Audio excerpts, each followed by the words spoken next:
In August, members of the Green Party of England and Wales will vote on a number of available positions within the party, including a new leadership team. I recently sat down with Thomas Daw to chat about his campaign for the deputy leadership position.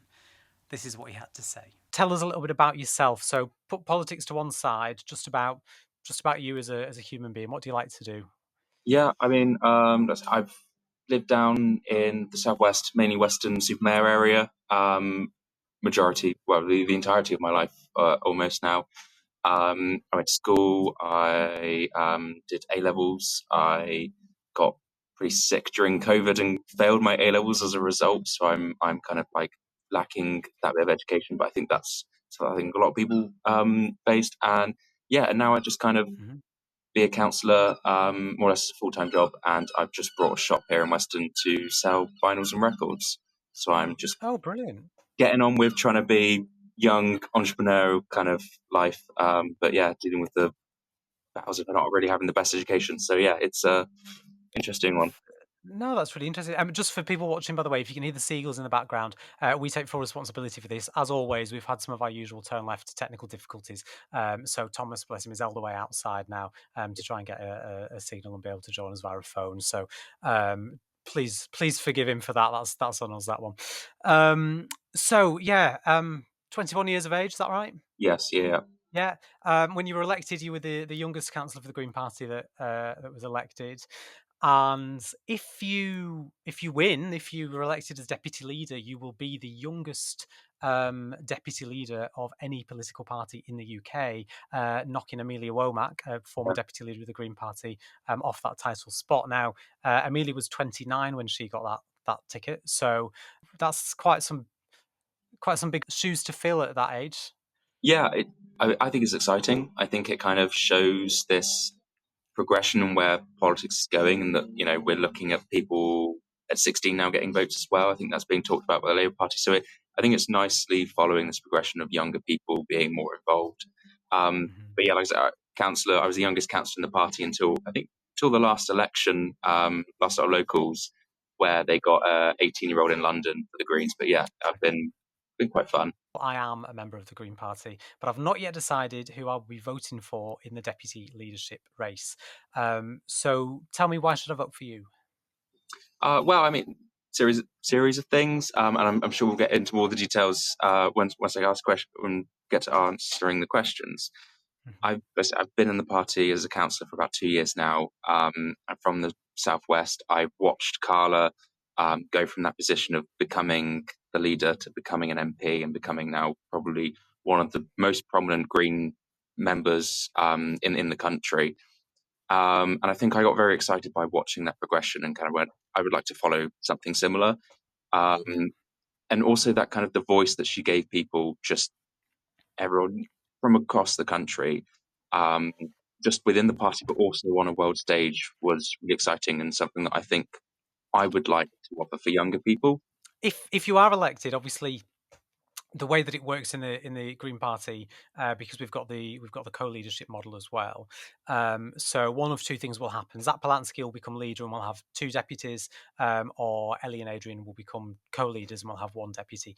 If it's the former, and we end up in a situation where you're elected as a in a co-role, how will you work with the other candidate to ensure that you're able to work together, despite any differences in policy or opinion that you may have?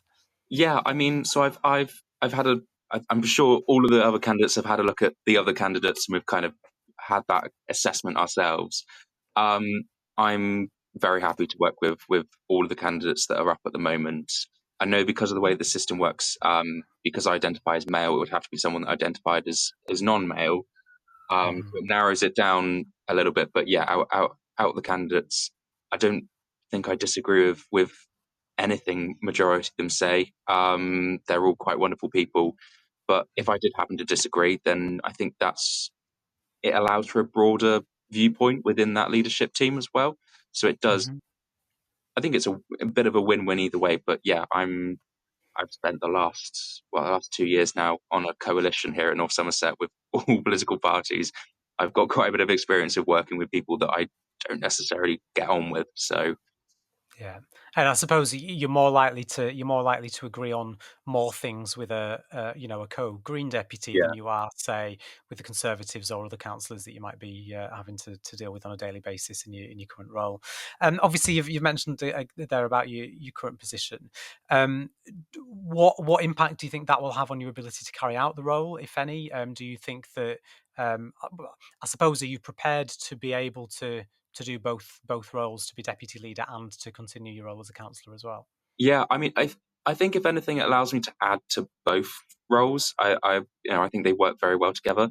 But I mean, if Adrian thinks he's able to be leader and still be an MP, which is a lot more time consuming, then I think that I should be able to be a councillor. Like I say, I'm a councillor almost full time. That's my main kind of job. So I'm not Mm, battling with another full time employment either.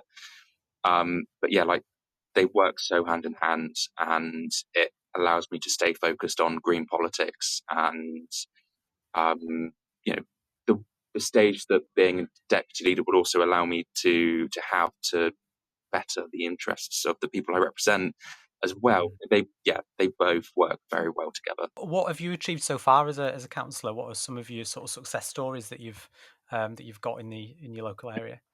Yeah, as I said, the ward that I represent is Rington. It's just on the edge of Bristol, but I have the Bristol International Airport in my ward, which takes up quite a fair amount of my time of being a councillor.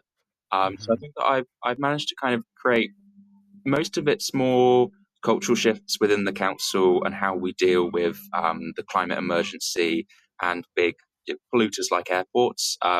That's probably where I'd say that my favourite kind of achievement has been. But I think, like for the other green councillors, we've been able to push for better climate change policies, more electric chargers. I've worked quite collaboratively with the other green councillors here, so we're now going to be seeing 40% affordable housing as a base in our next local plan for our housing. So, Hmm. and I've got loads of things in the pipeline as well that I'm working on because so unfortunately, being a councillor with a bureaucracy, things take a lot of time. So I've got 5 or 6 projects that I'm nearing the completion of, um, Mm. and that's from stemming from like cycle paths and better transport connections to more economic side of how do I get local businesses working together um, and create more of a community. So those are the kinds of things that I've been focusing on, but Mhm. also as well, um, again, coming from the fact that I'm young, I've been sitting on the children's panel and really pushing for better educational needs to be looked after, and just how as well we can in-house some of our support for children that are unaccompanied, fostered. Mhm. So yeah, that one's quite a big area for me personally, is the children's side of it as well. Joseph's asked on Twitter, as a young Green councillor, what do you think it would be like for the Greens to have an under 30s deputy leader, and what effect do you think this could have on other young people getting involved in politics?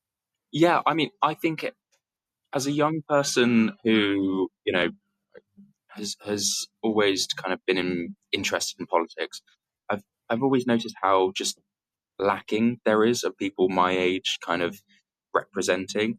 Um, I know that they're doing. They've got Philip Davies over in Wales, who's a younger Green. He's brilliant. I think that's done a lot for Wales to have a younger Green in the leadership team, and I think I'd like to mirror something like that here. But the young people of the Green Party have been probably one of our biggest successes. The young Greens, they get out, they door knock, and I don't think we would have won majority of our MPs if it wasn't for the young Greens.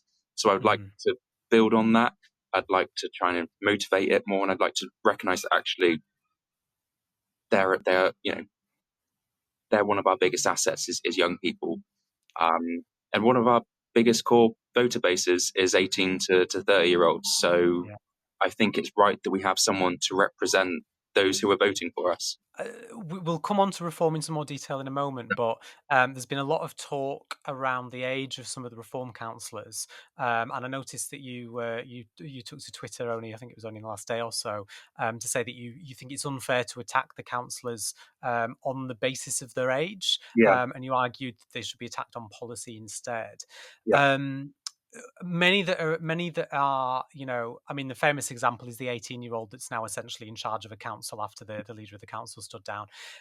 Many people would argue that as someone so young, um, that you simply it's nothing personal, but that you're just simply too inexperienced. How would you counter that? Like I say, I don't know the 18-year-old. I don't know kind of what experience he has or what kind of education. I think that there are people that are 18 that can have the experiences to do it, or because the thing is, being a leader of the council, you're not just being the one that's running it. You've got all of the officer support and everything from behind. So it's not just him solo doing it. But yeah, I think that we should think better in terms of that. Let's They don't control their age. I can't control my age. I think there are people with huge amount of life experience, um, who are a lot younger than some people. Mhm. Yeah, I do. I would much prefer it actually have the discussion on the policy. If you don't agree with their policies, that's fine. But So in your position standing for deputy leader of the Green Party, then, do you think that your age almost gives you an edge over some of the other candidates, or do you think that people that might be concerned that it was going to lead to some sort of inexperience, would they maybe be right to think that? yeah, I mean, I'd argue a bit that if people have a problem with my age, I don't know how much of a Green supporter they might necessarily be, anyways, because I've always found that Green supporters, Green Party members are very, very supportive of younger people and that more diverse politics. So I don't think we'd be missing out on a huge amount. But I think the gains in terms of getting younger people, who are ones that don't always tend to go out and vote, the gain from that of getting them energized, almost kind of what happened in the Corbyn time of younger people going, this is I can actually fight for something. Hmm. That would give me a massive edge over it. But also as well from being I do have a different outlook on things, and I just find that younger people can be a little bit snappy, a little bit quicker on their toes because we've just got a bit more energy. It's true. It's true. I've just turned 30 and I just feel like I'm getting old, and I'm still classed as young. So, you mentioned Jeremy Corbyn there in passing. There's lots of rumours at the moment about a new party forming on the left, possibly potentially being led by Jeremy Corbyn alongside Zara Sultana. While I recognise that nothing is set in stone yet, and it's still sort of up in the air as to what this may even look like, I Yeah. want to ask you two. I want to ask you two questions. Would you be willing, as deputy leader of the Green Party, would you be willing to engage in conversations about potential coalitions or even electoral packs? I appreciate some of that has to be voted on by the membership, if a new party were to emerge on the left. But also, what do you think it says about the Green Party that so many, I think by last count it was almost 100,000 people, have signed up to the action network put out by Yeah. Zara Sultana? What do you think it says about the Green Party that there are so many people on the left in the UK right now who clearly want something different but don't feel as though the Green Party is offering that? Yeah, I mean, so to take the first bit about whether I'd be, up willing for that kind of the negotiations, I think absolutely. I mean, just said being in the council, in a rainbow coalition, I've had that experience of kind of talking to other and that collaboration. In Mhm. terms of like electoral packs and how I think the Corbyn thing, I don't know how confident I am on it as a party. I think it's been rumoured now for quite a number of years. I've been hearing about things, but unfortunately, as much as people would argue whether he was a good guy or a bad guy, Corbyn, I think the name's been a little bit tainted now, and I think with that comes a bit of baggage. People that are absolutely on our side would possibly never vote for him because the media, unfortunately, did do a lot of damage on it.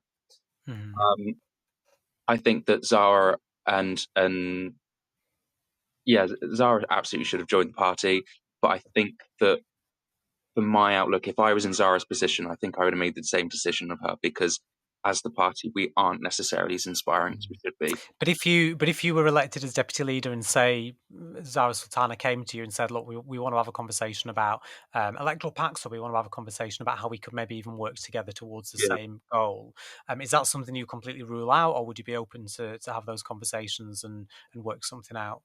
No, I'd absolutely be up for having these conversations, because I think that one thing that we always need to remember is the Greens aren't going to take the 650 seats in Parliament, and if we did, I don't think that would work very well for democracy. I think that it's good to have that broad out, that broad look of different people in Parliament. Mm, And if it helps us get more MPs, and it helps her, and she's a fabulous MP, if it helps her retain her seat, then it's absolutely something we should be looking at. We have mhm. similar policies, we have similar kind of guidelines on how we want the country to operate and function as a democracy. So I think that it's right that we go into these conversations. Yeah, and how about on the other point about what does it say about the Green Party that so many you've kind of touched on it already that so many are looking for an alternative, but Yeah. they don't think that the Green Party is that alternative. Yeah, so I think it's an interesting one in terms of how we look on the public perspective. Is that I think a lot of people look at us and go, sandal wearing tree huggers is one on one side of things, and then the more kind of Greens, and something I hear quite a lot from a lot of like social and very environmental people is going, oh, you're very white middle working class, and I think we get tainted a little bit from both sides on it, because Mhm, we haven't really put out our broad, ambitious positions properly, because we haven't had the kind of the hype, basically, to support it. And I think that could change quite a lot by having someone my age being in the deputy leadership, because I think it would create a lot of excitement within the media. so do you think it's an issue of messaging, or do you think it's an issue of actual, um, media, and but the way in which the Green Party are using media to try and reach people? Yeah, I think that. I think it's the way in which we use the media is one of the biggest things. We don't have enough fire almost in what we do. I think that's we need to get on this trend of the actually the short videos, the little jabs here and there. You know, that's what people are watching at the moment. That's what people enjoy seeing. So we need to get on that. But Mhm. and I Is think that something you've sort of used in any of your sort of local campaigns, or? Yeah, so I used a bit of it during my general election, and I've got the experience. I've done a lot of that kind of work for other people. Okay. I've just not gotten around to doing much of it for myself for this election yet, but I will be putting out a lot of it, Mhm. 'cause it does work. But like I said, the balance on how you do it needs to be right, because I think Yeah. you look at it and you just kind of see Ed Davies do some of it, and it's almost too far the other way. So Well, yeah, the reason I ask is because this question about social media has come up a lot, and there's a lot of people have asked basically the same question, and the one that I've been sort of putting to people is a question from Leo, on TikTok, and Leo has asked that in an age where online communication is so integral, what's your aim for social media campaigns, and how will you achieve them? yeah, absolutely. I think that my personal thing is I think that the Green Party has two options here. Is either we go down that route of getting more social media, getting a good presence, doing the I don't want to say trends, but getting onto that hype. Again, that is going for that younger vote base, people of my age who do spend time on social media, because that gets picked up by the newspapers now as well, and it all kind of comes into the same thing. Um, or the Green Party doesn't. We continue on how we're doing, which is we don't spend enough money as a party funding, um, media officers. We don't spend the time and the resources on getting that bigger media presence, and we continue with the same old tactic to win, put as many leaflets for a door box as possible, which Mhm. is expensive, it's time consuming, and we're never going to get to a point where we're looking at actually taking big wins.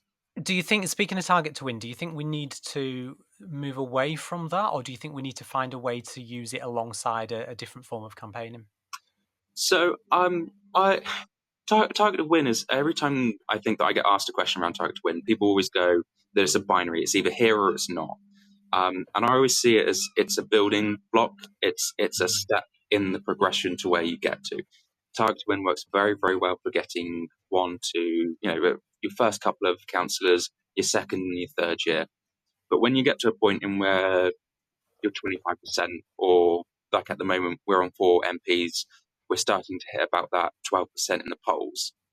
Yeah.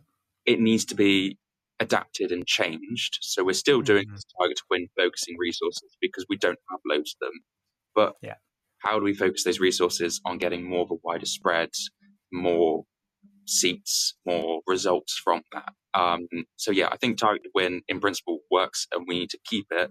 But I think we need to have almost a level target to win level 2 to just take us up to the next step.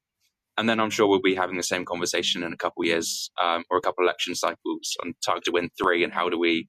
So, but it's an evolution, isn't it? It's always progressing, always Mhm. changing. What do you think is the role that local Green parties um, can play in the party growing? And if elected as deputy leader, will you commit to do what Zach Polanski has done as deputy leader, and visit local communities and different parties up and down the country, across England and Wales? Yeah, absolutely. I mean, I had it in my head of when I was going to run for this is that I would do an England and Wales tour and I would go and see as many local parties as possible. I think it might be. I've read in the rules of this election that I'm not allowed to visit individual local parties apparently. So I've had Okay. to put that one on pause.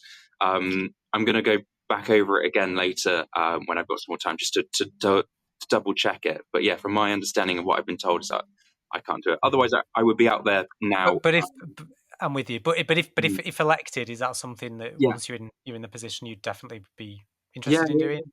yeah. I mean, like for it's so important. I had Carla come and visit me when I was doing my council campaign, and I've seen the work that Zach does, and it's so energizing. It brings up so many people to have the leadership team come out. Um, Mhm. so I think that it's really, really important for us to be there because it energizes people, it motivates them, and it also we're also voted by you to come and to come and see you. So I think we owe you that to come and see you. With great power comes great Mhm. responsibility, but also greater scrutiny. Yeah.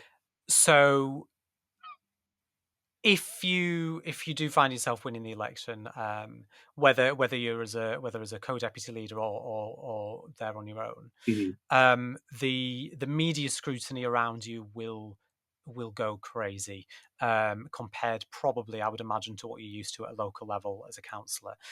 Not saying that you won't have faced media scrutiny. I'm sure you have done already as a councillor. But my question to you is, given how the media like to attack people on the more sort of the left of the political spectrum, um, are you ready for what could come your way if you're elected?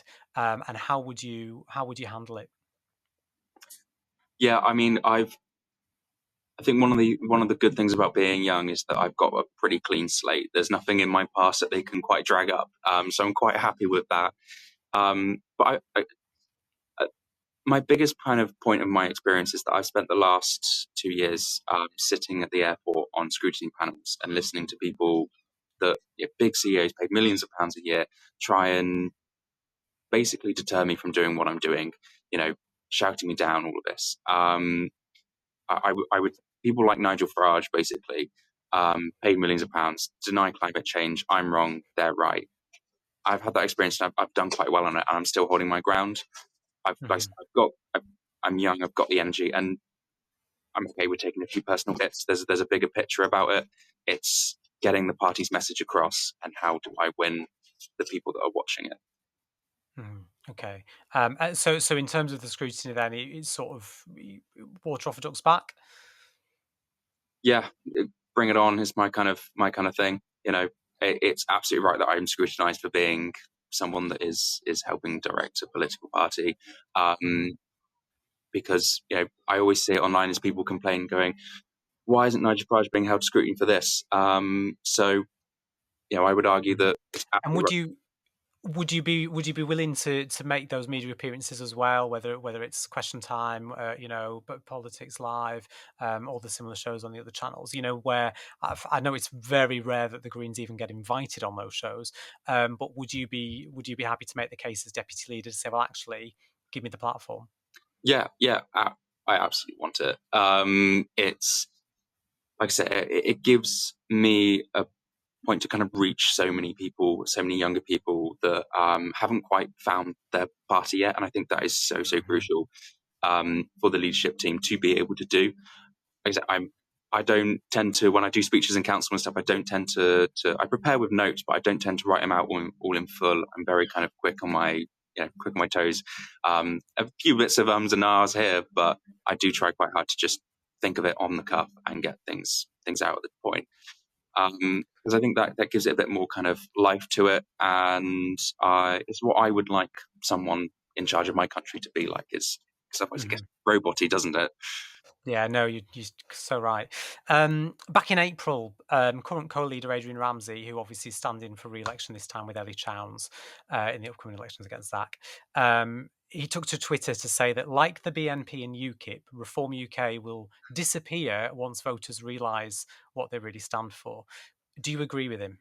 No, of course not. It's like the BNP and UKIP is reform. That's the best way to put it. Is I don't when I see reform is that there's two sides of it. Is that it's the Nigel Farage party, and now it's the base in which has been created from that Nigel Farage party. Mhm. So, Before, sorry to interrupt, but with that in mind, then, what do you think the Green Party need to do, and what would you do as deputy leader to try and take on the threat from reform?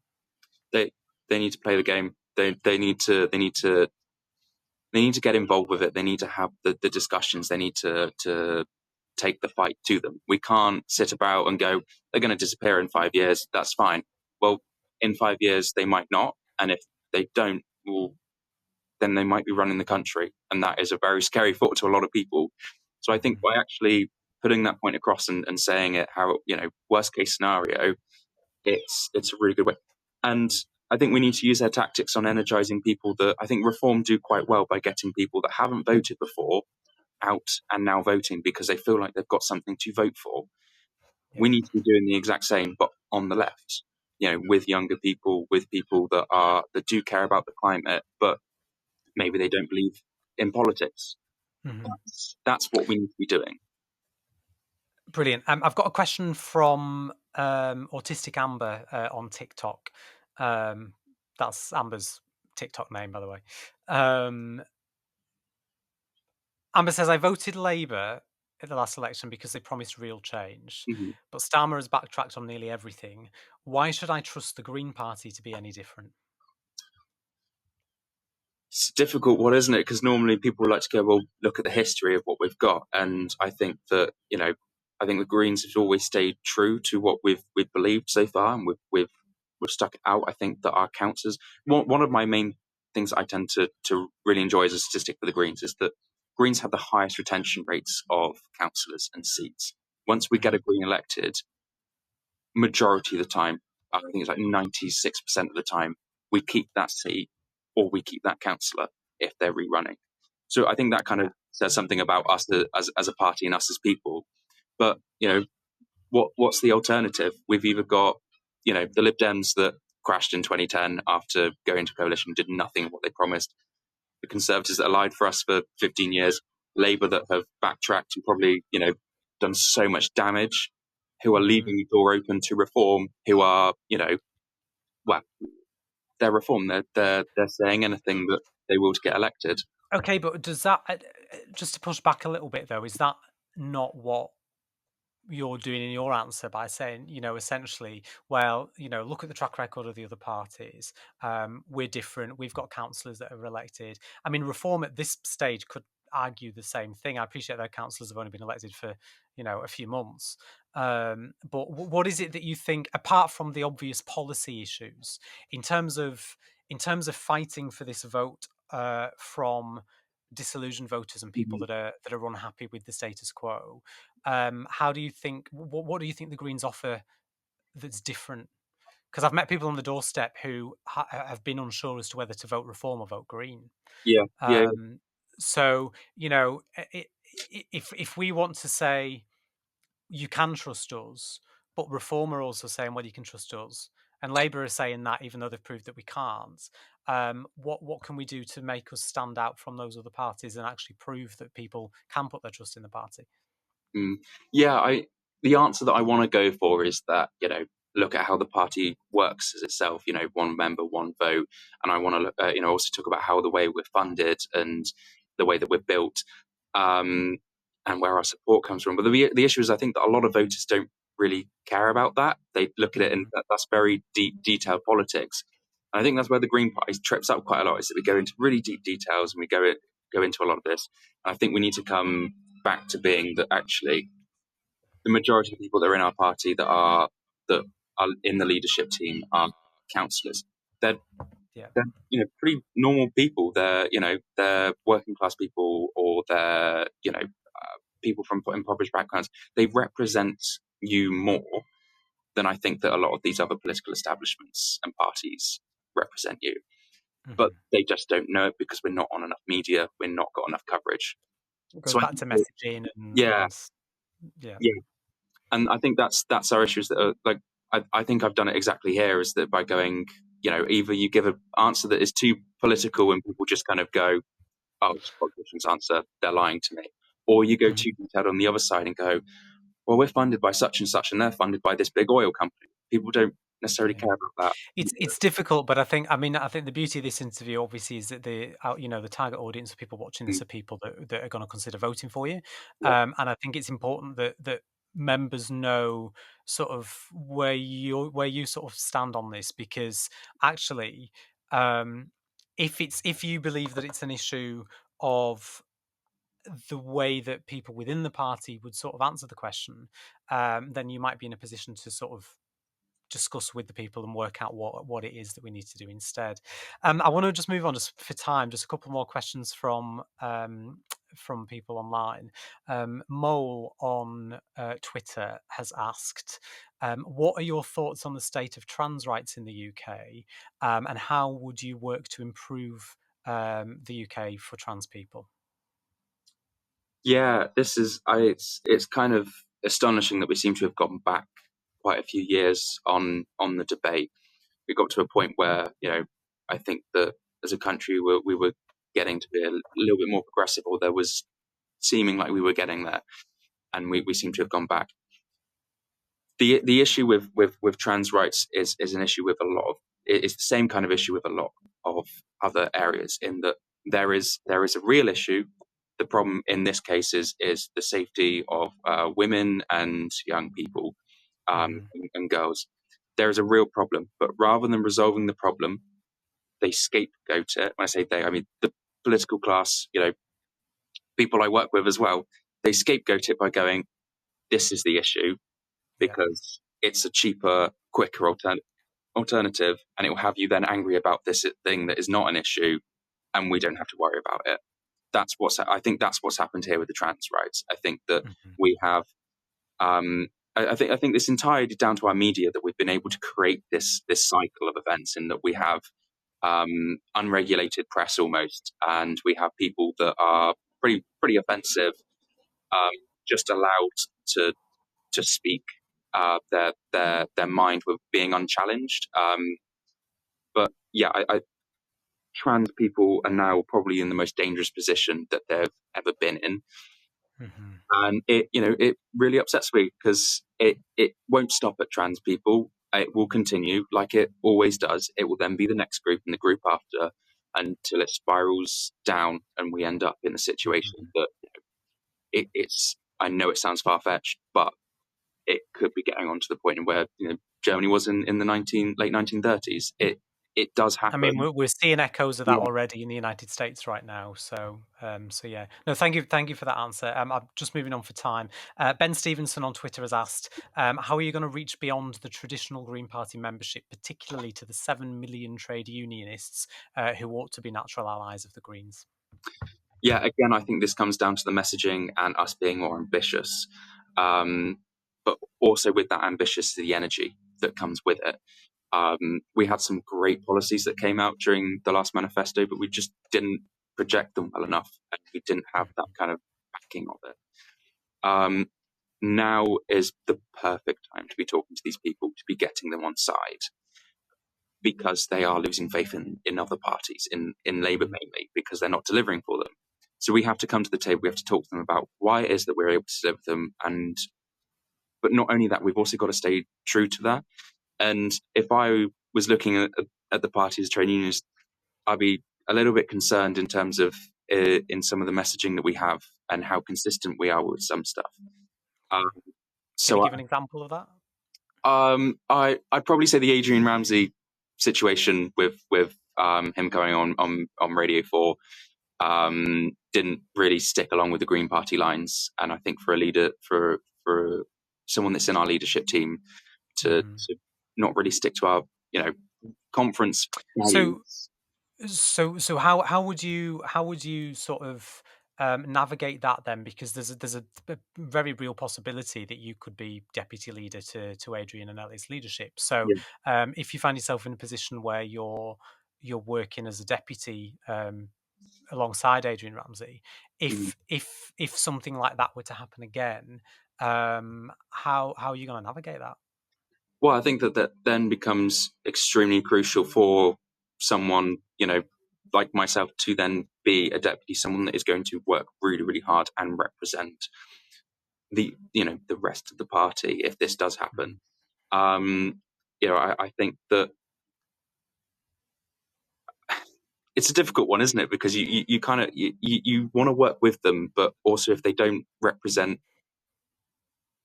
what I believe the majority of the party thinks and feels, then it does put you in quite a difficult position, does it? Sorry, I haven't quite. I've always thought about what would happen if that did happen, and I've always kind of ended up fighting in my head about how I would do it.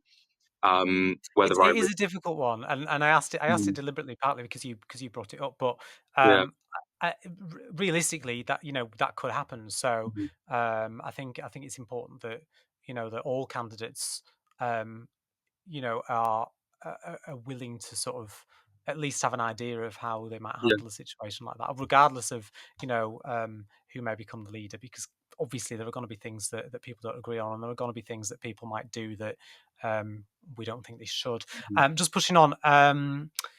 Sam Andretti on TikTok wants to know, what is your stance on Welsh independence? Welsh independence. I think it's a good idea. If the country would like to be independent, then they should be able to be independent. Mhm, From my understanding of looking at the economics of it, the UK is actually taking money out of Wales. We take more money than we give back, and I think that that's not how it should be. mhm, Um, the majority of them, from my understanding, also didn't vote for Brexit, so we've put them in a bit of a difficult situation there. And they're strong enough as a country. As a country, they've got their own heritage. They've got everything they need almost now with this kind of open market world. Um, and if anything, I think that the current way in which the UK Parliament is working is probably dragging them down. So I wouldn't be surprised if they wanted to be independent. And like I said, I would support any kind of decision the people of Wales decided to make, because that it's up to them, isn't it? It's not up to me. mhm. Brilliant. Well, thank you ever so much, Thomas. We are going to have to call it there, but thank you so much for giving up your time today. Just before you go, if people are watching this and they want to know more about you, they want to know more about your campaign, where do they go? How do they find you? Yeah. So if you search Thomas four, as in the number deputy, I normally it comes up with my website. That has some very brief things in there. I will be adding more to that as we go. The parties page in with our little, I think it was like 500-word bit. That's up there as well. That's accessible to all the members. Yeah, that's greenparty.org.uk. Yeah. But then also just all my socials. Like I said, Thomas Daw is not a very common name, luckily. So I'm quite. You can Daw DAW. Normally, you're able to just search it, and I will pop up on a lot of things. Amazing. Well, Thomas, thank you so much for your time. Like I said, we do really appreciate it. All the best with the campaigning and with the election, and break a leg. Thank you very much. Thank you. Thank you. Take care.